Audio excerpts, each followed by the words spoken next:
சேனலை சப்ஸ்கிரைப் செய்யாதவங்க சேனலை சப்ஸ்கிரைப் செஞ்சுக்கிட்டு செய்திகளை தெரிந்து கொள்ளும்படி அன்புடன் கேட்டுக்கொள்கிறேன். காலை வணக்கங்களுடன் இன்றைய முக்கிய செய்திகள். பிரதமர் மோடி தலைமையில் நிதி ஆயோக் கூட்டம் தில்லி பாரத் மண்டபத்தில் இன்று நடைபெற்றது. இதில் முதல்வர் மு.க.ஸ்டாலின் உட்பட பல்வேறு மாநில முதல்வர்கள் கலந்து கொண்டனர். இந்த கூட்டத்தில் பிரதமர் மோடியை சந்தித்து பேசிய முதல்வர் ஸ்டாலின், தமிழகத்தின் கோரிக்கைகளை பிரதமர் நரேந்திர மோடி பரிசீலிப்பார் என்றும் முதல்வர் ஸ்டாலின் நம்பிக்கை தெரிவித்துள்ளார். ராணிப்பேட்டை மாவட்டம் வாலாஜாபேட்டை சுங்கச்சாவடி அருகே சாலை அமைக்கும் பணி நடைபெற்று வருகிறது. இந்த பணிகளை காஞ்சிபுரம் மாவட்டம் சின்ன காஞ்சிபுரம் பகுதியைச் சேர்ந்த பொறியாளர் நரசிம்மன் என்பவர் மேற்பார்வையில் நடைபெற்று வருகிறது. இந்நிலையில் இவர் சாலை அமைக்கும் பணிகளை ஆய்வு செய்து கொண்டிருந்த போது காணாமல் போயுள்ளார். காணாமல் போன பொறியாளர் ஓடையிலிருந்து மயங்கிய நிலையில் மீட்கப்பட்டுள்ளார்.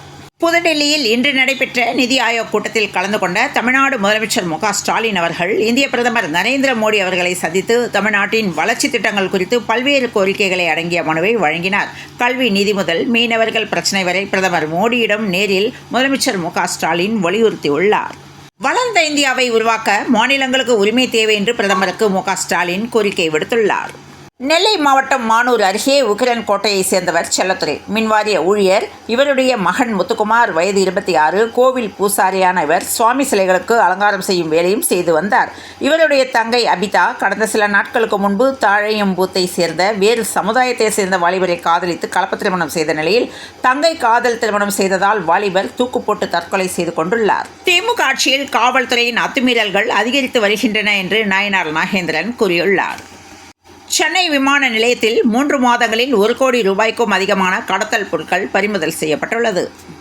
நிதி ஆயோக் நிர்வாக குழு கூட்டத்தில் கலந்து கொண்ட பின்னர் பிரதமரை சந்தித்த தமிழ்நாடு முதலமைச்சர் மு.க.ஸ்டாலின் தமிழகம் சார்ந்த பல்வேறு கோரிக்கைகள் அடங்கிய மனுவை பிரதமரிடம் வழங்கினார். இதில் கோவையில் எய்ம்ஸ் மருத்துவமனை குறித்தும் பேசியுள்ளார். கோவை அதிமுக அலுவலகத்தில் பூத் கமிட்டி ஆலோசனைக் கூட்டம் நடைபெற்றது. இதில் முன்னாள் அமைச்சர் எஸ்.பி. வேலுமணி, அதிமுக எம்எல்ஏக்கள் உள்ளிட்ட நிர்வாகிகள் கலந்து கொண்டனர். அப்போது வேலுமணி செய்தியாளர்களுக்கு பேட்டியளித்த போது கொலை மிரட்டல் விடுத்தவரை கண்டறியாமல் விளம்பரப்படுத்துவதா என்று வேலுமணி வருத்தம் தெரிவித்துள்ளார். சேலம் மாவட்டம் கெங்கவள்ளியைச் சேர்ந்த ஷாஜஹான் என்பவரின் மகன் ஷமீர். இவர் திருச்சியில் மாணவர் விடுதியில் தங்கி 9ஆம் வகுப்பு படித்து தற்போது 10ஆம் வகுப்பு செல்ல உள்ளார். இவருடைய உறவினரான கள்ளக்குறிச்சி மாவட்டம் சின்னசேலம் பகுதியைச் சேர்ந்த ஷர்ஃபுதீன் என்பவரின் மகன் ரியாஸ், வயது 13 உட்பட 4 சிறுவர்கள் கெங்கவள்ளி அருகே உள்ள வலசக்கல்பட்டி ஏரியில் குளிப்பதற்காக சென்றுள்ளனர். இந்த நிலையில் நண்பர்களுடன் ஏரியில் குளிக்க சென்ற 2 சிறுவர்கள் பரிதாபமாக உயிரிழந்தனர். நிதி ஆயோக் கூட்டம் இன்று டெல்லியில் நடைபெற்றது. பல மாநில முதலமைச்சர்களும் இந்த கூட்டத்தில் பங்கேற்றுள்ளனர். மேற்கு வங்க முதலமைச்சர் மம்தா பானர்ஜி, கர்நாடக முதலமைச்சர் சித்தராமையா, புதுச்சேரி முதலமைச்சர் ரங்கசாமி ஆகியோர் கூட்டத்தை புறக்கணித்துள்ளனர். இந்த கூட்டத்தில் பல்வேறு கோரிக்கைகளையும் வலியுறுத்தி பேசியிருக்கும் மு.க.ஸ்டாலின், இது குழந்தைகளின் கல்வியை பாதிக்கிறது என்று நிதி ஆயோக் கூட்டத்தில் உரையாற்றியுள்ளார். புதுக்கோட்டையில் நலத்திட்ட உதவிகள் வழங்கும் விழாவில் கலைஞர் கனவு இல்லம் கட்ட 1000 பேருக்கு அரசாணை வழங்கி துணை முதல்வர் உதயநிதி ஸ்டாலின் வழங்கியுள்ளார். 13 மாவட்டங்களில் புதிய மணல் குவாரிகளை திறக்கும் திட்டத்தை கைவிட வேண்டுமென பாமக தலைவர் அன்புமணி தமிழக அரசுக்கு கோரிக்கை வைத்துள்ளார். கீழடி ஆய்வறிக்கை சரியாகவே இருக்கிறது என்று ஒன்றிய அரசுக்கு அமர்நாத் ராமகிருஷ்ணன் பதில் தெரிவித்துள்ளார். விவசாயிகளிடமிருந்து கொள்முதல் செய்யப்பட்ட நெல்லுக்கு உரிய தொகையை உடனடியாக வழங்குவதோடு நெல் கொள்முதல் செய்ததில் எழுந்திருக்கும் முறைகேடு புகார் தொடர்பாக முறையான விளக்கமளிக்க வேண்டுமென அமமுக பொதுச் செயலாளர் டிடிவி தினகரன் வலியுறுத்தியுள்ளார். பயங்கர மன உளைச்சல் காரணமாக தூக்கம் வரவில்லை என தலைவர் பதவி நீக்கம் குறித்து பாமக தலைவர் அன்புமணி வேதனை தெரிவித்துள்ளார். கோவை மாவட்ட அதிமுக அலுவலகத்தில் நடைபெற்ற செயல் வீரர்கள் கூட்டம் மற்றும் பூத் கமிட்டி அமைப்பது குறித்தான ஆலோசனைக் கூட்டத்திற்கு முன்னாள் அமைச்சர் எஸ்.பி. வேலுமணி தலைமை தாங்கினார். இக்கூட்டத்தில் கோவை மாவட்ட அதிமுக சட்டமன்ற உறுப்பினர்கள் மற்றும் மாவட்ட மாநகர் நிர்வாகிகள் பலரும் கலந்து கொண்டனர். இதனைத் தொடர்ந்து கோவை மாநகராட்சி வரி உயர்வை ரத்து செய்யாவிட்டால் போராட்டம் நடத்தப்படும் என்று எஸ்.பி. வேலுமணி திட்டவட்டமாக தெரிவித்துள்ளார். டாஸ்மாக் விவகாரத்தில் அமலாக்கத்துறை விசாரணை நடத்த உச்சநீதிமன்றம் இடைக்கால தடை விதித்திருந்ததை சுட்டிக்காட்டி திமுக எம்பி தயாநிதி மாறன் அதிமுக பொதுச் செயலாளர் எடப்பாடி பழனிசாமியை கடுமையாக விமர்சனம் செய்திருந்தார். இந்த நிலையில் தயாநிதி மாறனின் விமர்சனத்திற்கு எதிர்க்கட்சி துணைத் தலைவர் ஆர்.பி. உதயகுமார் பதிலடி கொடுத்துள்ளார். கனமழை காரணமாக நீலகிரியில் சுற்றுலா தலங்கள் மூடப்பட்டன. நீலகிரியில் கனமழை எச்சரிக்கையால் ஃபைன் ஃபாரஸ்ட், தொட்டபெட்டா மலை சிகரம் செல்ல தடை விதிக்கப்பட்டுள்ளது. நிதி ஆயோக் கூட்டத்தில் திராவிட மாடல் அரசின் திட்டங்களை முதலமைச்சர் மு.க.ஸ்டாலின் பட்டியலிட்டார். பேண்ட் அளவு சரியில்லை என்று டெய்லரை கத்திரிக்கோளால் குத்தி கொன்ற இளைஞரை போலீசார் கைது செய்தனர். சேலம் மாவட்டம் ஆத்தூர் நகர் பகுதியில் மாருதி கார் வாகனத்தில் 15க்கும் மேற்பட்ட மாணவிகளை அழைத்து வந்துள்ளனர். அப்போது காரில் இடமில்லாததால் காரின் கதவு பக்கத்தில் 2 மாணவிகள் தொங்கியவாறு பயணித்தனர். முல்லைவாடி பகுதியிலிருந்து ராணிப்பேட்டை பேருந்து நிலையம் வரை கார் சென்ற நிலையில் இதுகுறித்த வீடியோ சமூக வலைதளங்களில் வைரலானது. மகனுக்காக டெல்லியில் தவம் இருக்கிறார் என்று ஸ்டாலின் குறித்து ஜெயக்குமார் பேசியுள்ளார். மத்திய வரிகளில் மாநிலத்திற்கு 50% வழங்க வேண்டுமென நிதி ஆயோக் கூட்டத்தில் முதல்வர் மு.க. ஸ்டாலின் வலியுறுத்தியுள்ளார்.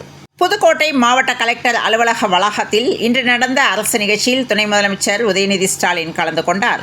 நிகழ்ச்சியில் ரூபாய் 40 கோடி மதிப்பிலான அரசு நலத்திட்ட உதவிகளை 1175 பயனாளிகளுக்கு உதயநிதி ஸ்டாலின் வழங்கினார். கட்டாய கல்வி உரிமை சட்டத்தின் கீழ் மாணவர் சேர்க்கையை முடக்க நினைக்கும் மத்திய அரசு என்று வைகோ கண்டனம் தெரிவித்துள்ளார். தமிழக முதல்வர் மு.க. ஸ்டாலின் அமலாக்கத்துறை சோதனைக்கு அஞ்சுபவர் அல்ல என்று மதிமுக பொதுச் செயலாளர் வைகோ கூறியுள்ளார்.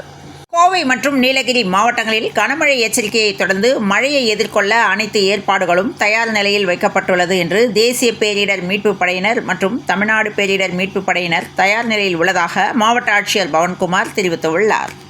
அதிமுக மாஜி அமைச்சர் சேவூர் ராமச்சந்திரன் வங்கி லாக்கர்களில் தங்கம், பதுக்கல், பினாமி பெயர்களில் சொத்துக்கள் என்ற கேள்வி எழும்பிய நிலையில் 52 பத்திரப்பதிவு ஆபீஸில் சோதனை நடத்த திட்டமிட்டுள்ளதாக தகவல் தெரிவித்தனர்.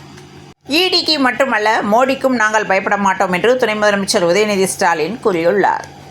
சென்னையில் இன்று காலை 9 மணி முதல் மதியம் 2 மணி வரை மின்வாரிய பராமரிப்பு பணி காரணமாக அம்பத்தூர் தொழில்பேட்டை பகுதியில் B block, new tiny sector, பழைய டைனி செக்டர், 1வது மெயின் ரோடு, அதனை சுற்றியுள்ள இடங்களில் மின்தடை ஏற்படும் என்ற தகவல் தெரிவிக்கப்பட்டுள்ளது. கோவை குற்றாலம் அருவியில் கடும் வெள்ளப்பெருக்கு ஏற்பட்டுள்ளதால் சுற்றுலா பயணிகள் குளிக்க தடை விதிக்கப்பட்டுள்ளது. அடிமை கட்சி அல்ல திமுக, யாருக்கும் அடிபணிய மாட்டோம் என்று உதயநிதி ஸ்டாலின் தெரிவித்துள்ளார். கூட்டுறவு மற்றும் பொதுத்துறை சர்க்கரை ஆலைகளுக்கு கரும்பு வழங்கிய விவசாயிகளுக்கு நிலுவையில் உள்ள கரும்பு கிரயத் தொகை வழங்குவதற்கு ரூபாய் 97 கோடியே 77 லட்சம் நிதி ஒதுக்கீடு செய்து அரசாணை வெளியிட்டுள்ளது. இங்கிலாந்து அணி இன்னிங்ஸ் வெற்றி, ஜிம்பாப்வே அணி ஏமாற்றமடைந்துள்ளது. IPL 2025 டெல்லிக்கு 207 ரன்களை வெற்றி இலக்காக பஞ்சாப் கிங்ஸ் நிர்ணயித்துள்ளது. பீகாரின் பாட்னாவில் நடைபெற்ற மாநில அளவிலான கோ விளையாட்டுப் போட்டியில் கோவையை சேர்ந்த தமிழ்நாடு கோ கேம் அசோசியேஷன் மாணவ மாணவியர் 16 மாநிலங்களைச் சேர்ந்த போட்டியாளர்களுடன் மோதி ஒரு தங்கம் மற்றும் 4 வெள்ளிப் பதக்கங்களை வென்று தமிழகத்திற்கு பெருமை சேர்த்துள்ளது. இவர்களுக்கு ரயில் நிலையத்தில் உற்சாக வரவேற்பு அளிக்கப்பட்டது. தங்கத்தின் மொத்த மதிப்பில் 75% தான் கடன். RBIயின் 9 புதிய விதிமுறைகள் குறித்து விஜய் எதிர்ப்பு தெரிவித்துள்ளார். சென்னையில் இன்று 22 கேரட் ஆபரண தங்கத்தின் விலை ஒரு சவரன் 78,464 ரூபாய்க்கும் 1 கிராம் 9,808 ரூபாய்க்கும் விற்பனையாக உள்ளது.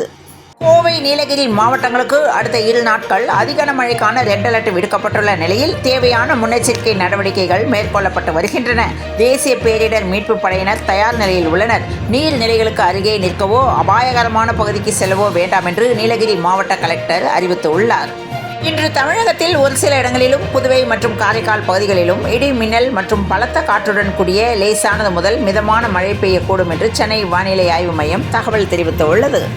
தென்மேற்கு பருவமழை கேரளாவில் இன்று துவங்கியுள்ளது. தமிழகத்தில் இன்று 2 மாவட்டங்களில் கனமழை பெய்யும் என வானிலை ஆய்வு மையம் தெரிவித்துள்ளது. கோவை, நீலகிரி மாவட்டத்திற்கு நேற்று ரெட் விடுக்கப்பட்ட நிலையில் இன்றும் அதிக மழை பெய்யும் என்று தெரிவிக்கப்பட்டுள்ளது. கேரளாவில் தென்மேற்கு பருவமழை வழக்கமான தேதியான ஜூன் 1ஆம் தேதிக்கு 8 நாட்களுக்கு முன்னதாகவே மே 24ஆம் தேதியே தொடங்கிவிட்டதாக அதிகாரப்பூர்வமாக தெரிவித்துள்ளது. இத்துடன் இந்த செய்திகள் நிறைவடைந்த நிலையில் தொடர்ந்து இணைந்திருங்கள் பிரபாஸ் கதமம் செய்திகளுடன். மீண்டும் மற்றும் ஒரு செய்தியில் சந்திப்போம். நன்றி, வணக்கம்.